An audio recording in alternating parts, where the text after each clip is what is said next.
Welcome to arts achievers. 12th standard அக்கௌண்ட்ஸில் 1 mark பார்த்துட்ருக்கோம். இப்போ வந்து பார்த்தீங்கன்னா 7th சாப்டரோட 1 மார்க்கு. தமிழ் மீடியம் கேட்டவங்களுக்கு இது எந்த சம் பேஸ் பண்ணி வருது அப்படிங்கிறத வந்து கூடயே சொல்லிட்டு வந்துட்டுருக்கேன். ஸோ 5th சாப்டர்லேருந்து தான் சொல்லியிருக்கேன். ஃபர்ஸ்ட் டு 4th சாப்டர் வந்து எகெயின் நான் மறுபடியும் உங்களுக்கு போட்டுடுறேன். இப்போ 9th சம் வந்து பார்த்தோன்னா, if a share of rupees 10 on which rupees 8 has been paid up is forfeited, minimum reissue price அப்படின்னு கேட்டிருக்காங்க. ஸோ இதுக்கான மீனிங் என்னன்னா, ஒரு ஷேர் வந்து 10 ருபீஸ்க்கு இஷ்யூ பண்ணுறாங்க. அதில் வந்து பார்த்தீங்கன்னா 8 ருபீஸ் பே ஆயிடுச்சு. அதுக்கப்புறம் அதை வந்து ஃபோர்ஃபீட் பண்ணிடுறாங்க. அப்போ மினிமம் அதோட ரீஇஷ்யூ ப்ரைஸ் என்ன அப்படின்னு கேட்குறாங்க.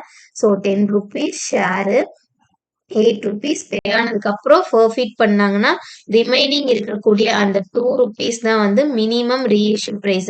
மினிமமா இப்போ இது எப்படி சொல்லலாம் அப்படின்னா, ஒரு பொருளை ஏலத்துக்கு எடுத்துக்கிறாங்க அப்படின்னா, நம்ம ஏலம் லோன் பே பண்ணாது இருக்கிறதுனாலயோ ஏதோ ஒரு விஷயம் வந்து அந்த இடத்துல கண்டினியூவா பண்ணாம இருக்கிறதுனால தான் என்ன பண்ணுவாங்க அப்படின்னா, ஒரு பொருளை வந்து திரும்ப பறிச்சுக்குவாங்க, சீஸ் பண்ணிடுவாங்க பேங்க்ல.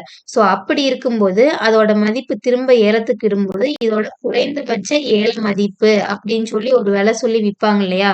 ஸோ அதுதான் இந்த மினிமம் ரீஇஷ்யூ ப்ரைஸ். இந்த ப்ரைஸ் வந்து ரீஇஷ்யூ பண்ண ஸ்டார்ட் அப்படிங்கிறது தான் இதுக்கான மீனிங். சரிங்களா?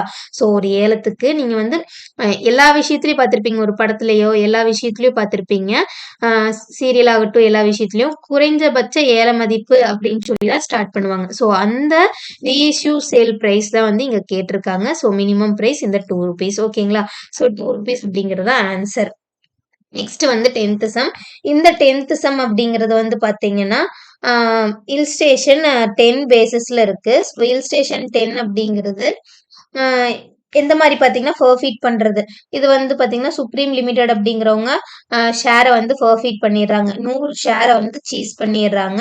ஸோ 100 வந்து ஈச், ஒரு ஷேரோட ப்ரைஸ் வந்து ஈச் 10 ருபீஸ் அப்படிங்கிறது. நான் பேமெண்ட்டாக அவங்க எந்த பேமெண்ட் பண்ணல அப்படின்னா ஃபைனல் கால் 2 ருபீஸ் அப்படிங்கிறது அவங்க பே பண்ணல. ஸோ ஃபர்ஃபீட் பண்ணிட்டு எல்லா காலையும், சரிங்களா, அந்த எல்லா ஷேரையும் ரீஇஷ்யூ பண்ணிடுறாங்க. எவ்வளோக்குன்னு வந்து பார்த்தீங்கன்னா 9 ருபீஸ்க்கு ரீஇஷ்யூ பண்ணிடுறாங்க. இப்போ what will be the transfer to the capital reserve அக்கௌண்ட்ல இப்போ எவ்வளோ வரும் அப்படின்னு கேட்குறாங்க. ஸோ நான் ஃபர்ஸ்ட் இதுக்கான ஜேர்னல் எழுதிடுறேன், உங்களுக்கு எழுதிட்டு வந்து எக்ஸ்பிளைன் பண்ணுறேன். ஃபர்ஸ்ட் ஷேரை ஃபர்ஃபீட் பண்ணோம்னா அதுக்கான என்ட்ரி வந்து பார்த்தீங்கன்னா equity share capital account data to எந்த ஷேரை ஃபர்ஃபீட் பண்ணுறோம், எந்த ஷேர் வந்து பே ஆகாதனால ஃபர்ஃபீட் பண்ணுறோம் அப்படிங்கிறது. ஸோ இதில் வந்து ஃபைனல் கால் அப்படிங்கிறது தான் வந்து பே பண்ணல அவங்க.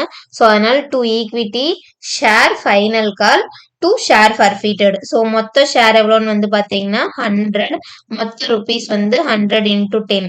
நெக்ஸ்ட் இங்க ஷேர் எது பே பண்ணாம இருக்காங்க, 100 ஷேருக்கு 2 ருபீஸ் வந்து பே பண்ணாம இருக்காங்க. ஸோ அதனால ஃபர்ஃபீட் பண்ணக்கூடியது ரிமைனிங் இருக்கிற 8 ருபீஸும் சேர்த்து தான் வந்து ஃபர்ஃபீட் ஆகுது. ஸோ இப்போ நம்ம இதை இன்டூ பண்ணி போட்டோம்னா இங்க வந்து நமக்கு என்ன கிடைக்கும்னு வந்து பாத்தீங்கன்னா 100 × 10 1000. நெக்ஸ்ட் இங்க வந்து பாத்தீங்கன்னா 200, இது இன்டூ பண்ணோம்னா 800. நெக்ஸ்ட் ரீஇஷ்யூக்கான நம்ம ஜேர்னல் ரீஇஷ்யூ வந்து பண்ணும்போது நம்ம என்ன பண்ணுவோம், பேங்க் அக்கௌண்ட் டேட்டா. ஸோ திரும்ப ரீஇஷ்யூ எவ்வளோக்கு பண்றோம், அந்த ஈக்விட்டி ஷேரோட அமௌண்ட். சரிங்களா? ஸோ இங்க ஈக்விட்டி ஷேர் கேபிட்டல் எவ்வளோன்னு வந்து பாத்தீங்கன்னா 100 ஷேர் 10 ருபீஸ். ஓகேவா? இதை இன்டூ பண்ணா 1000. நெக்ஸ்ட் வந்து பாத்தீங்கன்னா இங்க ஃபர்ஃபீட் பண்றது ஷேர் ஃபர்ஃபீட் ஆனதுனால உங்களுக்கு எவ்வளவு லாஸ், 9 ருபீஸ்க்கு இங்க ஃபர்ஸ்ட் போட்டலாம். 9 ருபீஸ் வந்து ரீஇஷ்யூ பண்றாங்க. ஸோ பேங்க்குக்கு வரக்கூடிய அமௌண்ட் 900. ஓகேங்களா? நெக்ஸ்ட் 100 ஷேர் 1 ருபி ஃபர்ஃபீட் பண்றதுனால அவங்களுக்கான லாஸ் இப்போ 100. ஓகேவா? இது வந்து பேங்க் அக்கௌண்ட் அப்படிங்கிறது ரீஇஷ்யூ பண்றதுனால திரும்ப அவங்க பேங்க்குக்கு போறது. 10 ருபி ஷேரை 9 ருபீஸ்க்கு ரீஇஷ்யூ பண்றாங்க. ஸோ 1 ருபி அப்படிங்கிறது ஃபர்ஃபீட் பண்றதுனால அவங்களுக்கான லாஸ்க்கான என்ட்ரி தான் இது. சரிங்களா?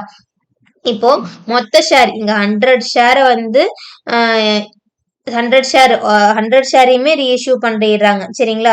ஸோ எதையுமே வச்சுக்கிட்டு பாதி ரீஇஷ்யூ பண்ணல. ஸோ ஃபுல்லாமே ரீஇஷ்யூ பண்றதுனால நம்ம என்ன பண்ணுவோம்னா இதுல ஷேர் ஃபர்ஃபீட்டட் அமௌண்ட் 800யும் இந்த அமௌண்ட் 100யும் வந்து ஃபர்ஃபீட் பண்ணனால அவங்களுக்கு எவ்வளோ ப்ராஃபிட் கிடைச்சிருக்கு அப்படிங்கிறது. இது வந்து ஃபோர்ஃபீட் பண்ணனால எவ்வளோ லாஸ் ஆயிருக்கு அப்படிங்கிறது. ஸோ இந்த 2யும் லெஸ் பண்ணோம்னா அமௌண்ட் எவ்வளோ கிடைக்கும்னு பார்த்தீங்கன்னா 700 அப்படிங்கிறது கிடைக்கும். இந்த 700 அப்படிங்கிறது தான் வந்து ஆன்சர். ஸோ ஆன்சர் 700 வந்து ஆப்ஷன் ஏல இருக்கு. ஸோ ஆப்ஷன் ஏ தான் வந்து ஆன்சர். மறக்காம ஆர்ட்ஸ் அச்சீவர்ஸ் சேனலை சப்ஸ்கிரைப் பண்ணிடுங்க. தேங்க்ஸ் ஃபார் வாட்சிங்.